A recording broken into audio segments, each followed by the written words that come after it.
Hello everyone, welcome to Always Rise. तो आज इस वीडियो में हम लोग डिस्कस करने वाले हैं जेएनयू पीएचडी पॉलिटिकल साइंस का पेपर। और ये जो है हमारा पार्ट 2 होगा। पार्ट 1 हम पहले भी डिस्कस कर चुके हैं। तो इसमें जो है आपके 20 क्वेश्चन होंगे एंड उसके आंसर जो होंगे, इसके कुल 5 पार्ट्स होंगे। तो this is your second part. इससे पहले आप लोगों के लिए एक अनाउंसमेंट है कि 16 जून यानी आज से जो है आपके बैच कोर्सेज शुरू हो चुके हैं for paper 1 commerce, computer science, sociology. तो आप एनरोल हो जाइए। एनरोल होने के लिए आपको जो लिंक मिला है डिस्क्रिप्शन बॉक्स में, आपको उस पर क्लिक करना होगा। साथ ही साथ आपको जो है 6+1 यानी अगर आप 6 मंथ्स का सब्सक्रिप्शन ले रहे हैं आज तक, तो आपको जो है +1 मंथ का क्या मिलेगा, एक्स्ट्रा जो है आपको सब्सक्रिप्शन मिलेगा। यानी आपको 6 मंथ्स के प्राइस में 7th मंथ का सब्सक्रिप्शन मिलेगा। प्राइस हाइक भी होने वाला है आपका, यानी जो अभी प्राइसेस हैं वो अब जल्दी हाइक होने वाले हैं। तो मेक श्योर आप जितनी जल्दी हो सके उतनी जल्दी सब्सक्राइब कर लीजिए। साथ ही अगर आप अनअकैडमी का सब्सक्रिप्शन लेते हैं तो आपको कुछ बेनिफिट्स मिलते हैं, जैसे कि crash course, live classes, test, quizzes, doubt session and PYQs. And आपको कोड क्या यूज करना है, साकरीन एनटी। इससे आपको 10% का डिस्काउंट मिलेगा। So let's start with our question number 21. So according to the Constitution of India, what is the name of our country? India, India and Bharat, India, Bharat and Hindustan, India, Bharat, Hindustan and Bharat Varsha. तो इसका answer क्या है? इसका answer है आपका India and Bharat. ये आपके preamble से डायरेक्टली क्वेश्चन पूछा गया है। Very very easy question.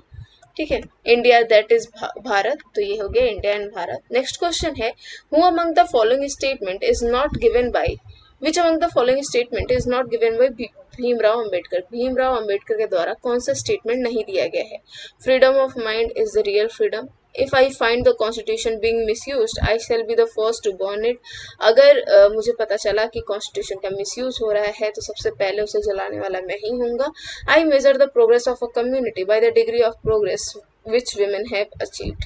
मैं उस कम्युनिटी का प्रोग्रेस उतना ही मानता हूँ, उस हिसाब से मानता हूँ जिस डिग्री से उस कम्युनिटी की विमेंस ने जो है प्रोग्रेस अचीव किया है। British rule is the biggest gift of the God in the modern India. या फिर ब्रिटिश रूल जो है भारतवर्ष का सबसे बड़ा गिफ्ट है जो कि गॉड ने दिया है। तो ऑब्वियसली ये स्टेटमेंट आपका इनकरेक्ट होगा। उन्होंने ऐसा कोई भी जो है स्टेटमेंट नहीं दिया था। In fact he was oppose to आपका British rule for their operations, though in some way you can say that he wanted कि कुछ चीजें हो जो कि ब्रिटिशर्स जो है सुधारे भी। नेक्स्ट क्वेश्चन है, which one of the following is not a limitation of judicial control over administration? A, administrative actions are of highly technical nature. जो आपके एडमिनिस्ट्रेटिव एक्शन होते हैं वो बहुत ज़्यादा हाईली टेक्निकल नेचर के होते हैं। Judicial remedy is quite expensive. जो जुडिशियल रेमेडी होता है वो बहुत ज़्यादा एक्सपेंसिव होता है। Judicial process is time consuming. Judiciary can by itself take cognizance of the excess of the official. या फिर अगर कोई भी जो ऑफिशियल है वो क्या कर रहा है, अपने लिमिट से बाहर जा रहा है, तो जुडिशरी जो है सेल्फ मोटो या सो मोटो जो है उसका कॉग्निजेंस ले सकती है। तो आपको बताना है कि कौन सा जो है लिमिटेशन नहीं है। तो इसका आंसर है आपका D, this is not a limitation. ठीक है, this is one of the power, these are आपका लिमिटेशंस। नेक्स्ट क्वेश्चन है, असर्शन है आपका, globalisation has led to the integration of nation state. Globalisation जो है उसने नेशन स्टेट के इंटीग्रेशन की तरफ लीड किया है। रीजन दिया हुआ है, nation state seems to have lost their sovereignty in an era of globalisation. जो नेशन स्टेट्स हैं उन्होंने जो है अपनी सॉवरेनिटी को क्या कर दिया है, लूज कर दिया है in an era of globalisation. So both A and R are correct and R is the correct explanation of A. Both A and R are correct and R is not the correct explanation of A. A is correct but R is incorrect. A is incorrect and R is correct. इसका क्या answer होगा? इसका answer है आपका B. Both A and R are correct but R is not the correct explanation of A. ठीक है, क्योंकि अगर आप इंटीग्रेशन की बात कर रहे हैं असर्शन में, ठीक है, तो आपके रीजन में भी कहीं ना कहीं उस इंटीग्रेशन का क्या होना चाहिए, रीजन होना चाहिए, ना कि जो है इसका अपोजिट होना चाहिए। दो आपके असर्शन एंड रीजन करेक्ट है but there is no mention of integration और why it has led to integration. So that's why आपका reason is not the correct explanation. Next question है, which one of the following according to Chester Barnard, this आपके public administration, is not a condition for acceptance of communication by an organisation member as authoritative. यानी जो authoritative आपके member हैं, तो उसमें जो है कम्युनिकेशन का कौन सा एक्सेप्टेंस नहीं आता है according to Chester Barnard? Non understanding of the communication, inconsistency with the purpose of the organisation, non conflict with the personal interest, mental and physical ability to comply. इसका आंसर होगा आपका non conflict with the personal interest. ठीक है, इसमें not a condition पूछा है, so this will be आपका answer. Next question है, which one of the following is a correct statement about disaster management act 2005? Disaster management act 2005 के से related कौन सा जो है करेक्ट एक्सप्लेनेशन है? दिस इज आपका करंट अफेयर से रिलेटेड। ठीक है, it introduce 2 tier system at the centre and state और सेंटर में इन्होंने 2 टीयर सिस्टम का जो है इंट्रोडक्शन किया था। Prime minister of India is the ex officio chairman of the national disaster management authority. NDMA के जो आपके चेयरमैन हैं वो प्राइम मिनिस्टर हैं। It does not define the word disaster. Disaster क्या होता है इसका डेफिनेशन नहीं दिया गया है। It has a provision to establish the PM cares fund. इसमें जो है पीएम केयर फंड को एस्टैब्लिश करने की बात की गई है। तो इसका आंसर क्या है? इसका आंसर है आपका बी। इसमें करेक्ट स्टेटमेंट पूछा है एंड व्हाट है आपका prime minister, he is the आपका एक्स ऑफिशियो चेयरमैन। ठीक है, डिजास्टर को इन्होंने क्या किया, डिफाइन किया है और पीएम केयर्स फंड की कोई बात नहीं की गई है। नेक्स्ट क्वेश्चन है आपका, communalism is derived from commune which is a. जो आपका कम्युनलिज्म है इसकी ओरिजिन पूछी गई है आपकी फ्रेंच, चाइनीज, इंग्लिश या फिर स्पेनिश। तो इसका आंसर क्या है? इसका आंसर है फ्रेंच। ठीक है, कम्यून जो है आपका एक फ्रेंच वर्ड है। नेक्स्ट क्वेश्चन है, which one of the following is not included in the right of freedom of religion in article 25? Article 25 में right to freedom of religion दिया है, तो इसमें पूछा गया है कि कौन सा जो है आपका इंक्लूड नहीं होता है। Freedom of conscience, right to freely to profess religion, right freely to practise and propagate religion, to establish and maintain institution for religious purpose. इसका कौन सा आंसर है? इसका आंसर है आपका this does not come under आपका article 25, this comes under basically आपका article 20। Next question है, the 2+2 ministerial dialogue in bilateral relations between India and Japan refers to meeting attended by which dignitaries of the 2 countries?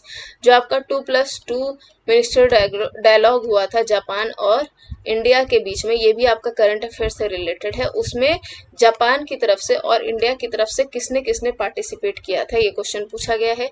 Prime minister and defence minister, prime minister and foreign minister, prime minister and president, foreign defence minister and secretary. तो इसका answer है आपका D, that is foreign and defence minister and secretary.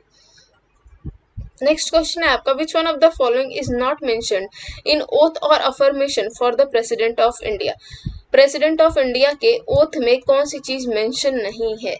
Preserve the constitution, protect the constitution, defend the constitution, safeguard the constitution. तो इसका answer हो जाएगा आपका D, that is safeguard the constitution. ये आपका mention नहीं है। ठीक है, यानी preserve the constitution, protect the constitution and defend the constitution is mentioned. Next question है, which one of the following are correct statements about the 9th schedule of the constitution? 9th schedule जो है, जो कि आपके इंदिरा गांधी के term में introduce किया गया था, सर जवाहरलाल नेहरू के टाइम में इंट्रोड्यूस किया गया था। द फर्स्ट अमेंडमेंट एक्ट, जो कि आपके blanket ban of central laws या फिर स्टेट लॉज के लिए होता है, सो इसके बारे में पूछा गया आपका। It was inserted by the first amendment of the constitution in the year 1951। It is only related with the land reforms law.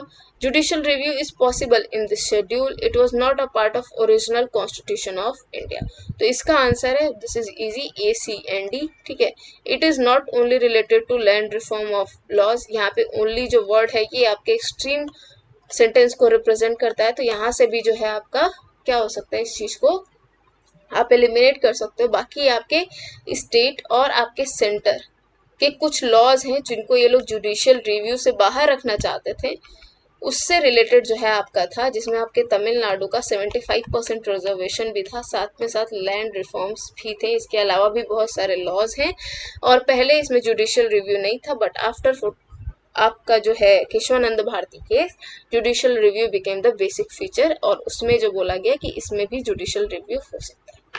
Next question है आपका, how many margas are in the Madhyam Marg of Buddhism?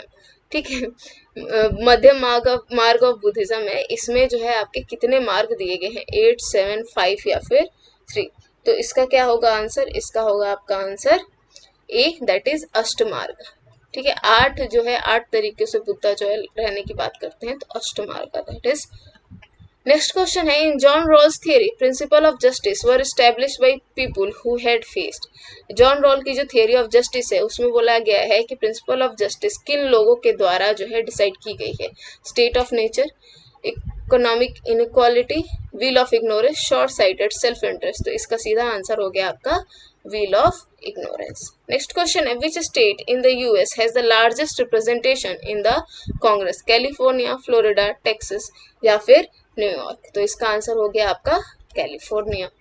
Next question है, the new public administration movement is mainly against administrative centralization and neutrality of administration, neutrality of administration and meritocracy and political orientation of administration, political orientation of administration and administrative centralization। तो इसका answer क्या है, इसका answer है आपका administrative centralization and neutrality of administration. New public administration जब आपका आया था, जब पब्लिक एडमिनिस्ट्रेशन को जो है पॉलिटिकल साइंस से कुछ अलग नहीं बताया जा रहा था और पब्लिक एडमिनिस्ट्रेशन को जो है एक ही चीज में बार बार डिफाइड किया जा रहा था, तो उससे निकलने के लिए जो है आपका ये न्यू पब्लिक एडमिनिस्ट्रेशन आया था। तो वो किसके अंडर था, क्योंकि एडमिनिस्ट्रेटिव सेंट्रलाइजेशन हो गई थी and neutrality of administration. Next question, in medieval Europe, what was the most potent source of unity? The Church of England, the European Communism, member of NATO, the Catholic Church। तो इसका answer है the Catholic church. This is very easy.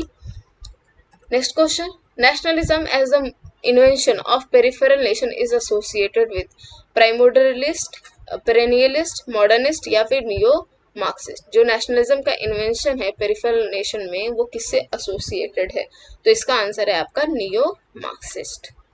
Next question है, which one of the following is incorrect about constituent assembly of India. इसमें से कौन सा जो है कॉन्स्टिट्यूएंट असेंबली ऑफ इंडिया से रिलेटेड क्या है आपका इनकरेक्ट है। It was set up under the cabinet mission plan, it existed till 24 January 1950, some of its member elected on the basis of adult suffrage, HVR Iyengar was its secretary. तो इसमें आपको बताना है कि कौन सा जो है गलत है, तो ये है आपका that is C, some of its members elected on the basis of adult suffrage. Adult suffrage उस टाइम पर किसी को भी नहीं मिला था, केवल 10 से 12% जो लोग थे उनके पास वोटिंग राइट्स थी। नेक्स्ट क्वेश्चन है, which among the following is not related to Kautilya's mandal system. Kautilya's mandal system से कौन सी चीज नहीं रिलेटेड है, अरि, विजिगिशु, मित्रा, अरि, अराकंड। तो इसका आंसर क्या होगा, इसका आंसर हो जाएगा आपका अरि, अराकंड, अक्रांत। नेक्स्ट क्वेश्चन है, according to Bentham nature has placed mankind under 2 sovereign masters. Bentham ने बोला कि आपके जो नेचर हैं उन्होंने मैनकाइंड को 2 सॉवरेन मास्टर्स के अंडर प्लेस किया है। वो कौन है, God and the devil, good and the evil, pain and pleasure, friend and enemy. तो जेरेमी बेंथम का क्या कंसेप्ट था, जेरेमी बेंथम का कंसेप्ट था पेन एंड प्लेजर का, यूटिलिटेरियन थे और उसमें ये बोलते थे कि जितना आपको अगर आपको डिफाइन करना है कि कौन सी चीज अच्छी है, कौन सी पॉलिसी अच्छी है, तो आपको ये देखना है कि कितने लोगों को प्लेजर मिल रहा है और कितने लोगों को पेन मिल रहा है। अगर इसका पोर्शन ज्यादा है तो वो पॉलिसी सही है। So he was an utilitarian and he said there are 2 sovereign masters of mankind, that is pain and pleasure. So that was all from my side. I hope you like this video. If you like, then do like, share, subscribe and comment. You will get this PDF in आपका Always Rise UGC Net Telegram channel. If you want daily question, you can join PSIR by Ankita Gupta Telegram channel. So thank you so much. Take care all of you.